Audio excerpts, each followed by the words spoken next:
Rebels, and welcome to episode 9 of the Rebel and Reawaken podcast.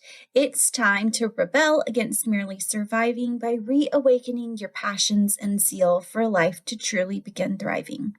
This podcast was created to give you practical and usable tips and tools to help you cultivate a life in recovery that you love and can't wait to live out each day.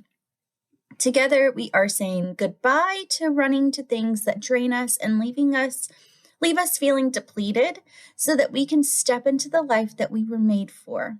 While this podcast is geared towards those in recovery from drugs and alcohol, anyone can benefit from the tools we discuss here because if we're honest, we're all recovering from something. At some point in time, we are all in the process of recovering from life in one way or another. So you are welcome here, and together we will recover life and create a life we love to live. This week, we talk about staying sober through the storms of life. If you aren't in recovery, think of this as staying strong or staying the course with your goals or progress in the midst of the storms of life. This episode is for anyone who is in the midst of a storm in their life or who is sitting in the aftermath, shell-shocked and not sure what to do next. While many of us may experience similar situations in life, each experience is as unique as your fingerprints. So there is no one-size-fits-all answer to the question, how do I get through this? But my hope is that this podcast episode will help you find at least one thing that will help you make it through this situation that has rocked you to your core. John C. Maxwell said, "You never really know something until you teach it to someone else." I heard this quote many times before, and I knew it to be true, so I would always strive to teach someone the things that I needed to learn so that I knew that I actually understood the concept. This is how I ended up with a final grade of 102 in college chemistry. But the truest test of this quote came when I had to teach my daughter to grieve the death of her two favorite people in the entire world. My entire life, I had been taught to cope with life with a drink in hand. That was how my entire family dealt with everything. So when I was faced with having to learn to cope with life totally sober, I did not realize that one day these lessons would be the way that I kept my child from suffering the long-term consequences that can result from unresolved grief. Because I was faced with earth-shattering death of my dreams, and I was able to stay sober. I was able to help my daughter successfully process her grief later in life, and now I'm able to help others navigate the storms of life without having to go back to drugs and alcohol to do it. If you follow me or you've known me for any amount of time, then you probably know that I'm no stranger to loss and struggle. By the age of 7, I began losing people in my life. First, it was my great-grandmother, and while I didn't speak Spanish and she didn't speak English, she was one of my favorite people in the whole world. She was fun. She was funny. I used to love to just sit next to her hospital bed that was in her bedroom and watch Spanish soap operas, the one with the little bumblebee. Not sure if anybody remembers that one, but losing her was the first time I was introduced to the concept of death. And the next year, my dad died, and my aunt, when she told me that my dad was gone, actually referenced the death of my great-grandmother to try to explain to me that my dad was not coming home. So I started losing people very early in life. The day that my dad died, my brother and I walked out of our home with the clothes on our back, and we were never allowed to return to our home. We were never allowed to retrieve any of our things. We were given hand-me-downs from our cousins, and we had to start fresh. My stepmom had changed the locks to the house, and we weren't allowed back in. So life as I knew it at that moment totally ended. So I have been experiencing loss and the death of parts of my life since a really young age. At age 15, I was in an abusive relationship. I got pregnant and had an abortion and felt the loss of that wanted child at the age of 15. And then at the age of 16, my childhood best friend hung herself. She died by suicide. And that was another blow that life gave me. I felt a lot of shame, a lot of regret around her death because I hadn't reached out in about a year. We hadn't spoken in a year, and I had a lot of shame and regret. I wasn't sure that I'd recover from either one of those experiences. I was a very broken, very emotional, very heartbroken teenager at that point. At 17, I was introduced to meth. Meth cured every ailment I had ever felt. Meth washed away all the shame and guilt that I felt from the year before. Meth made me feel better. It made me feel like I was on top of the world. And for the next 3 years, I didn't feel anything except high or upset that I wasn't high. I don't remember a whole lot of that time. It was a very dark and twisty time in my life. But at the age of 20, I met the father of my child and his son. And at 21, my daughter was born and things were right on track. I'd been sober for just over a year. I had a great job at a casual dining Asian restaurant. I was enrolled in college courses again. And my family was happy, healthy, and whole. 9 months after my daughter was born, her dad was sentenced to 15 years in prison. Yep, 15 years.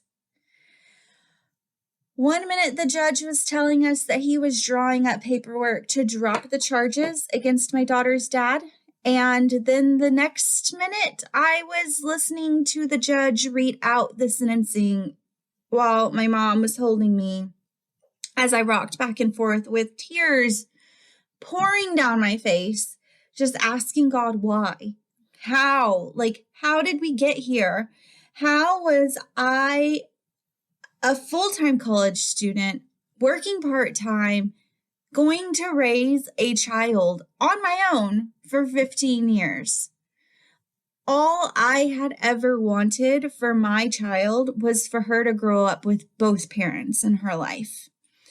My parents divorced when I was 5. It was an awful divorce. It was a lot of fighting. It was very tumultuous. And then 3 years after their divorce, my dad died. So all I ever wanted was for my child to grow up with both parents.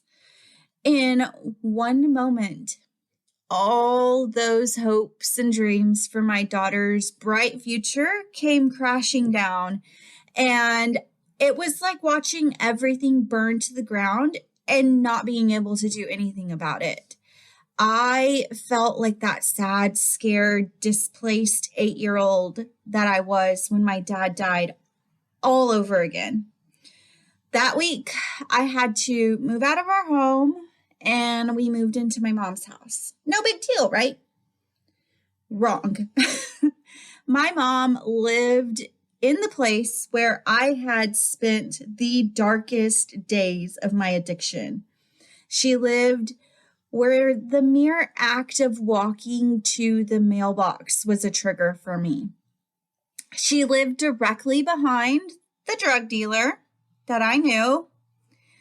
And it seemed like in a matter of minutes, a judge had spoken one sentence and catapulted me right back into the midst of my biggest trigger.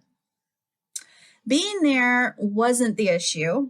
I'd lived in my mom's house temporarily right after my daughter was born while we waited for our house to be ready. The issue was the broken state of my emotional world. My nerves were shot, and I had only been sober for about a year and 10 months at this point. I was barely sober when I found out I was pregnant. I had just started to learn how to live a sober life as an adult. This was the very first time I was a sober adult ever. And then I found out I was going to be a mom. And so I had gone from being this careless 20-year-old with the mentality of a 16-year-old, because remember,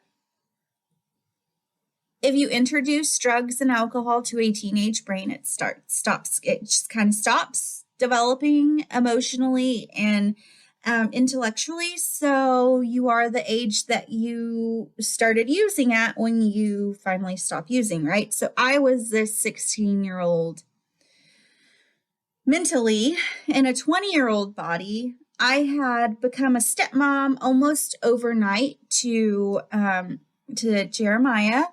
And I was having to stay sober to care for him. And then I was having to stay sober because of my unborn baby.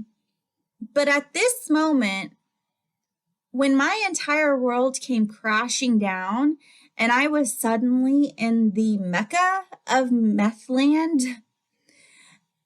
going back to getting high and going back to meth, the one thing that had been a salve to my soul for so long, that would have been the easy way out. That would have been the easy way to cope with my emotions.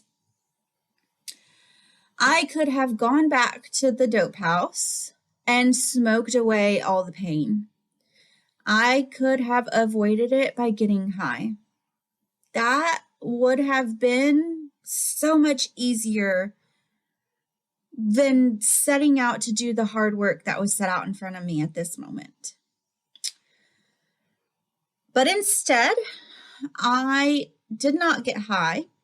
I did not turn to drugs and alcohol. Instead, I poured myself into learning how to stand on my own 2 feet. I got a degree. I shared my love of exploring with my daughter. I found support in my friends and family. I created a circle of friends that I could lean on. And I stayed sober through this awful storm of life. And I'm so glad that I did. Because now I'm 17 years sober from meth. I have 3 college degrees. I run 2 different companies. I work for an amazing nonprofit that I love. And each day I try my hardest to help others stay strong through the storms and not give in to the temptations to give up when life throws you a low freaking blow. And I thank God every day that I did not go back to the things that I used to use to cope. And instead, I learned new ways to cope, and I found a new healthy way to make it through the storms of life. This is just one of the many times that life has knocked me on my butt. There have been so many others since then, but it was the first experience where I had to learn how to stay sober and stay strong and stay the course when life knocked me to my knees. As time has passed and other storms have come, the fight that was once to just stay sober has transformed, and now I utilize these concepts to help protect my mental health when I suffer a loss or a death or a broken dream or whatever it is. When I find myself broken and hurting, I first remind myself that my feelings are valid. So this first point is feelings. It is important for you to validate the feelings that you are feeling. For too many years, I drowned my feelings in a pipe or a bottle of booze. When life got to be too much to handle, I numbed it with whatever was available. Numbing your feelings does not make them go away. It simply stores them away for another day. So before you reach for that hit, that drink, the razor to cut, the tub of ice cream to binge, or head to the casino to gamble your problems away, I want you to hear this. Numbing your feelings for today only ruins tomorrow by leaving you feeling ashamed and depleted. Your feelings will still be there tomorrow. So instead of numbing the feelings, why not feel them? Yes, it hurts. Yes, it's painful. Yes, feelings suck. But what does this look like? It looks like expressing your anger by going to a rage room or breaking things in a safe way, going outside and screaming as loud as you can. Your neighbors might think you're crazy, but that's okay. You're getting it out, and that's what matters. You can write a letter to the person you're angry at, dead or alive. Yes, you can be angry at dead people, and it is okay. And then you can burn it. You can write out your feelings on a wall and then paint over it. Word to the wise, some Sharpies don't cover up. My friend had my daughter and her daughter do this, and one of the Sharpies wouldn't cover up. She has covered it over and over with different kinds of paint, and it won't go away. So just FYI, some Sharpies won't cover with any amount of paint. But it is an option, and it proved to be very therapeutic for our kiddos. You can write your anger out on a plate and then go smash the plate safely. Wear goggles or glasses and make sure you clean up all the glass. You can take a boxing class or get a punching bag at home. You can go for a run. The important thing is to let yourself feel angry. It's okay. If you're feeling sad at the loss, regardless of what the loss is, it's okay. It's okay to feel sad. Bad medical reports are sad. Broken promises are sad. Broken dreams, lost hopes, those are sad. Feel sad. Sit under the shower and just let yourself cry. Crying is good. It's our body's way of naturally cleansing the emotions that you're feeling. Journal, paint, draw, talk to a friend, sit in a coffee shop and listen to music, and just let yourself feel what you're feeling. Feeling happy in the midst of a storm can feel weird and it can feel wrong. If you are feeling happy in the midst of a storm, don't feel guilty. Let yourself feel happy.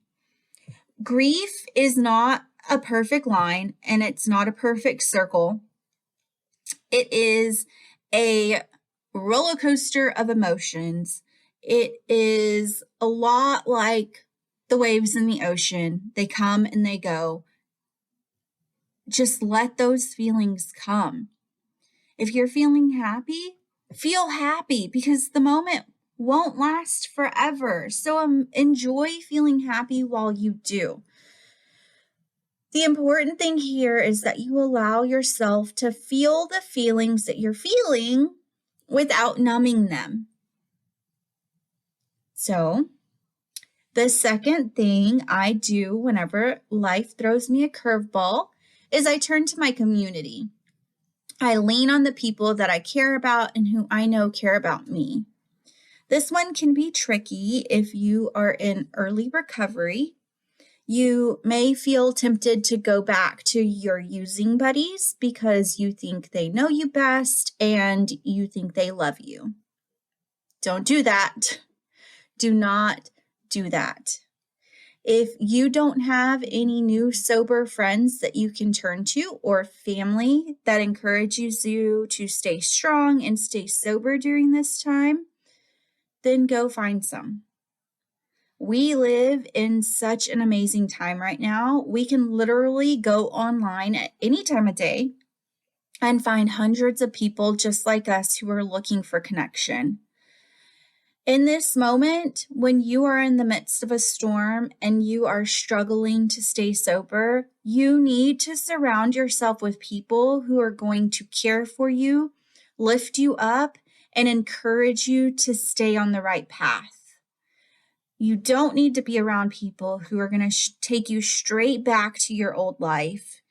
Life may not be what you thought it would be, but trust me when I say there is so much more to come. Things that will blow away your wildest dreams. But if you go back, if you give up now, you'll never know how sweet life can be. I want you to remember that you are strong, you are capable, and this too shall pass. All right, so the next thing that I do when life knocks me to my knees is I go back to my hobbies. It's really easy to get caught up in every day-to-day life and forget to have fun, forget to do things that bring you joy. So when you are in the midst of a storm and life is really hard, it is important to do things that bring you joy. So the things that bring me joy are exploring, being with friends and family, music, cooking, taking pictures out in nature. So when I am truly struggling to stay the course, stay mentally sane, I try to do things that I enjoy. So it is important that you find something that you enjoy doing. If you don't know what that is, then I encourage you to take some time, sit down, journal about it, really think about what you enjoy doing, and spend a few minutes each day doing those things. So why do I have you do this? Because engaging in things that bring you joy, that you enjoy doing, it's going to help to distract you from the chaos that's going on in life right now.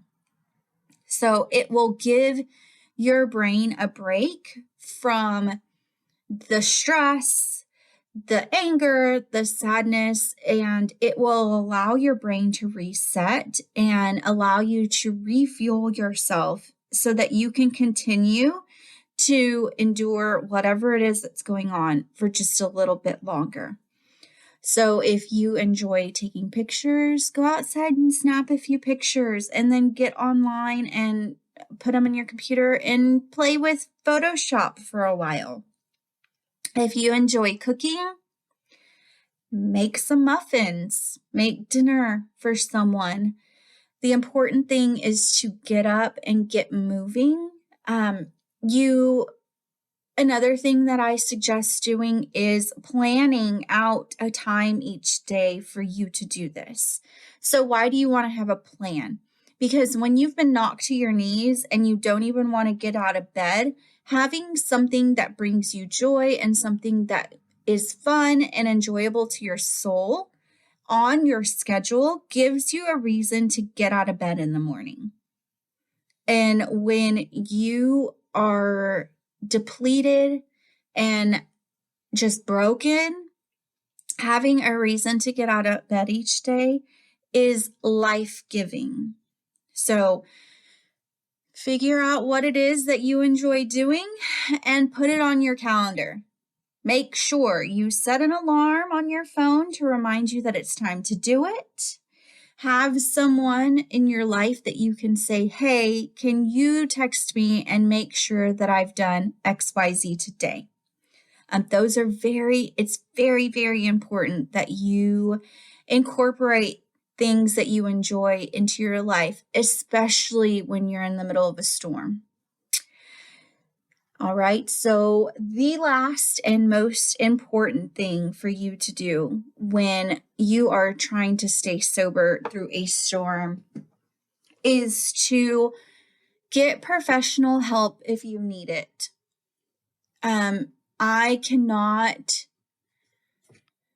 tell you how important this is. Like,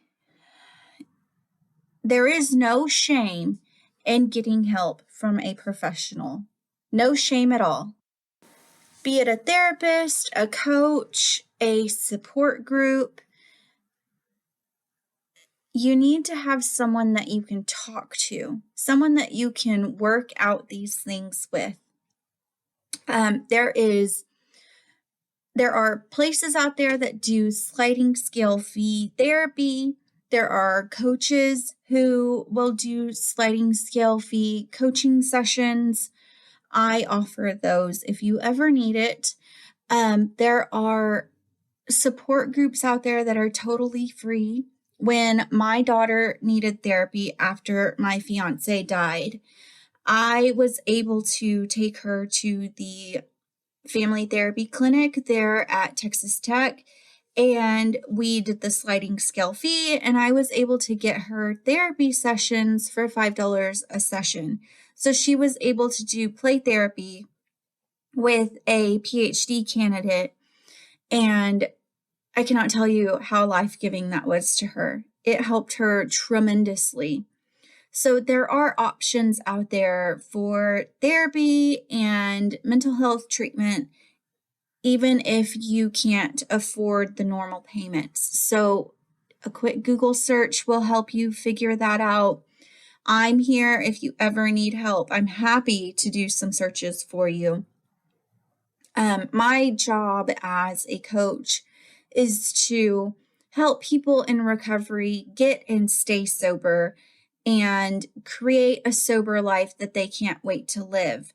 So part of that is learning how to navigate the storms of life, right? So I would be so happy to help you do that.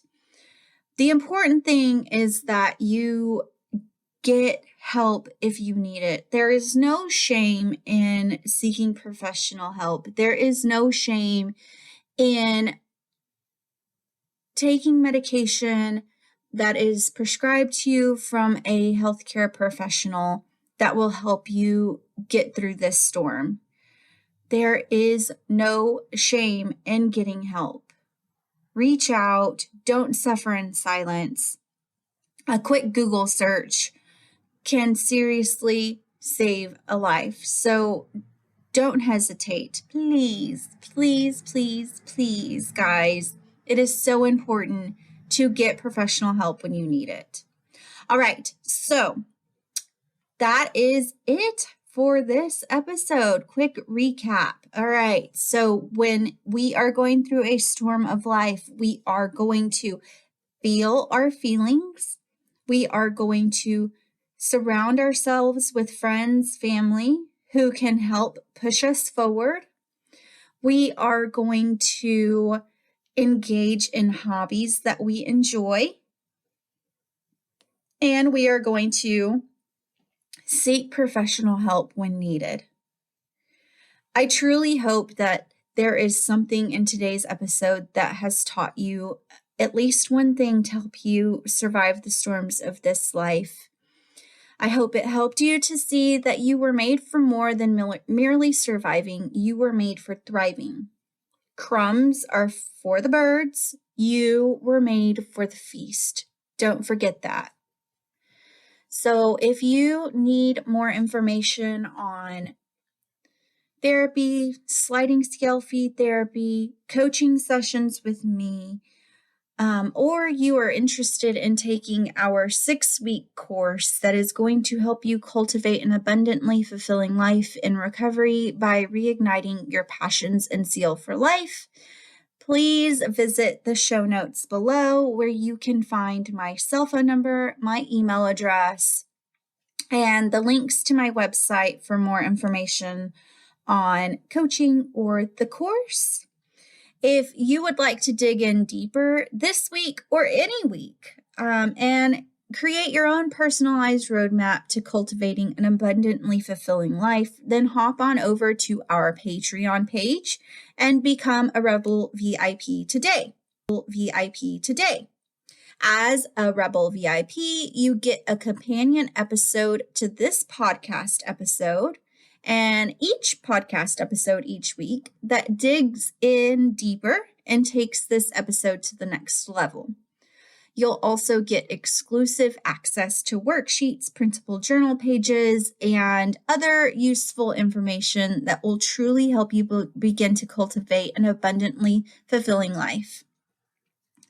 If you aren't in recovery, no worries. Just like every episode that drops, the tools we share in the Rebel VIP membership can be used to help anybody cultivate abundance in any aspect of their life. For more information on becoming a Rebel VIP, you can visit the link in the show notes or visit rebelandreawakencoaching.com and click on Rebel VIP. Last but not least, if this episode is making an impact in your life, please share it. You can subscribe so that you never miss an episode. Take a screenshot of this episode and share it on your social stories and tag me. I am at Teresa Anka on all social platforms. I would be forever thankful if you could share this with someone who you know might benefit from it. As always, be well, be kind, and may you find some joy this week. Bye.